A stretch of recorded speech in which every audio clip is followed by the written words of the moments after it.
J'ai commencé à danser Matati Tumata, Robinson me dit que c'était quand j'étais toute petite, que j'avais 3 ans que j'étais sur la plage. J'ai pas vraiment de premiers souvenirs, j'ai toujours dansé. Le Tahiti, c'est vraiment une forme de cohésion sociale. C'est pour être entre soi, c'est l'esprit de communauté, l'esprit de famille. Et ça, je trouve qu'à Tahiti, ils l'ont vachement. En fait, tu l'as, mais c'est facile parce que tout le monde l'a autour de toi. Tout Tahiti, au moment du Heiva, c'est impossible que tu n'en entendes pas parler. Donc tu es dans un milieu où tu t'imprègnes de ça vraiment, et je pense que ça fait quand même une différence.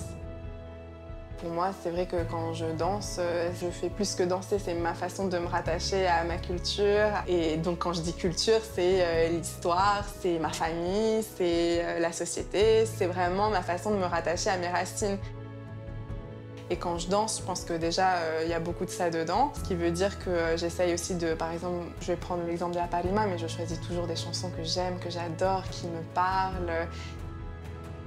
En fait, je crois que la danse, ça devient qui tu es. Moi, je suis très féministe aussi, et je pense que c'est quelque chose que j'apporte beaucoup dans ma danse, parce que du coup, quand je danse, quand je fais des OTA, j'aime par exemple cette esthétique très guerrière, avec beaucoup de force, beaucoup de résilience, beaucoup d'émotions.